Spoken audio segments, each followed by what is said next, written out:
নমস্কার বন্ধুরা, welcome to আরকে sports. আরও এক নতুন ভিডিওতে আরও একবার স্বাগত জানাই সবাইকে। তো এই ভিডিওতে কিছু গুরুত্বপূর্ণ আপডেটস রয়েছে যেগুলো এক এক করে শেয়ার করব। তার আগে একটাই রিকোয়েস্ট করব, যারা এখনও অবধি এই চ্যানেলটিকে সাবস্ক্রাইব করোনি অবশ্যই চ্যানেলটিকে সাবস্ক্রাইব করে নিও, কারণ এখানে তোমার প্রিয় দলের নিয়মিত সব খবর প্রতিদিন পেয়ে যাবে। তো প্রথম যে বিষয়টা শেয়ার করব সেটা হচ্ছে এফসি গোয়া দলের নোয়া সাদাউই। তো নোয়া সাদাউই এই প্লেয়ারটিকে নিয়ে গতকাল একটি ভিডিও বানিয়েছিলাম এবং তাকে নিয়ে যে ট্রান্সফার মার্কেট ওয়েবসাইটের একটা সমস্যা হয়েছিল সেটা নিয়েই ভিডিও বানিয়েছিলাম। তো অনেকে টাইটেল এবং থাম্বনেল দেখে বলছো যে এরকম ফেক ভিডিও বানিও না।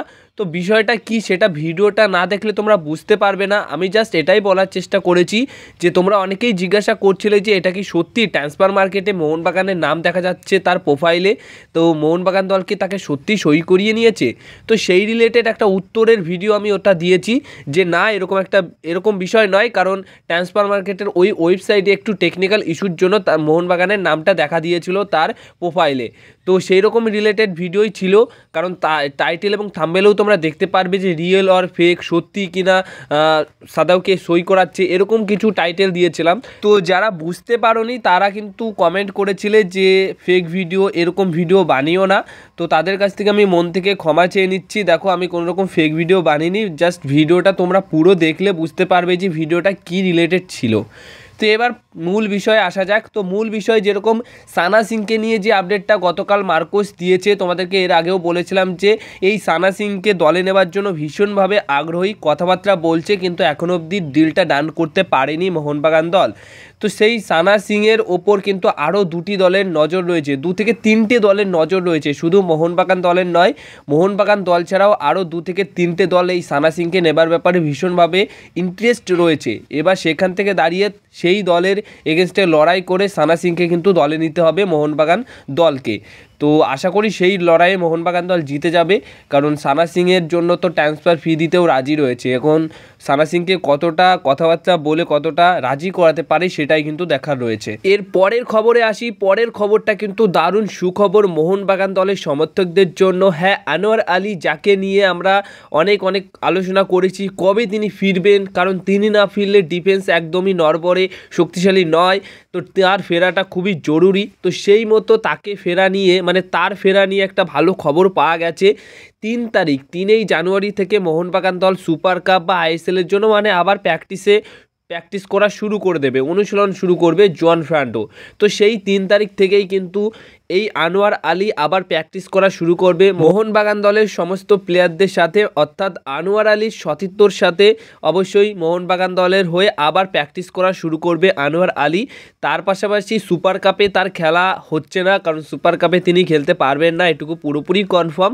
হ্যাঁ, আইএসএলের সেকেন্ড লিগ অর্থাৎ ফেব্রুয়ারি মাসে আইএসএলের সেকেন্ড লিগ শুরু হচ্ছে, আর সেই সেকেন্ড লিগেই কিন্তু মোহনবাগান দলের জার্সি পরে আবার খেলতে পারবে আনোয়ার আলী। তো এর থেকে ভালো খবর আর কিছু হয় না। আর সুপার কাপে কোনো অসুবিধা হবে না মোহনবাগান দলের, কারণ সুপার কাপে 6টা বিদেশি প্লেয়ার কিন্তু প্রথম প্লেইং 11-এ খেলাতে পারবে।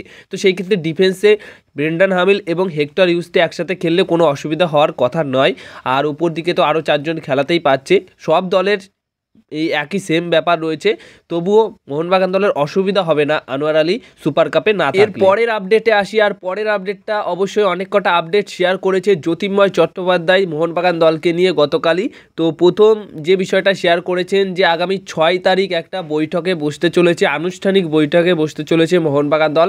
আর সেখানে কোচ এবং নতুন প্লেয়ার আনা বা না নিয়ে আসা নিয়ে অনেক আলোচনা হবে, এবং তারপরেই কিন্তু কনফার্ম কিছু আপডেটস পাওয়া যাবে যে মোহনবাগান দল কি করতে চাইছে। আর তার আগে থেকে যে সমস্ত খবর পাওয়া যায় সেগুলো তো তোমাদেরকে শেয়ার করি। তো 6 তারিখের পর গিয়ে কিন্তু তোমরা আরও ভালো আপডেটস পেতে চলেছো। এবার তিনি 2টো বিদেশি প্লেয়ার নিয়ে কিন্তু বড়সড় আপডেট শেয়ার করেছে। প্রথম যে বিদেশি প্লেয়ারটি কোনোরকম নাম মেনশন করেনি, কিন্তু তিনি এটা জানিয়েছেন যে সিডিএম অর্থাৎ একটা ভালো মানের high profile CDM centre defensive midfield পজিশনের বিদেশি প্লেয়ারকে মোহনবাগান দল নিয়ে আসতে চলেছে। তার জন্য ট্রান্সফার ফি দিতে হবে, আর ট্রান্সফার ফি দিয়েই মোহনবাগান দল চাইছে এই উইন্টার ট্রান্সফার উইন্ডোতেই তাকে সই করিয়ে নিতে।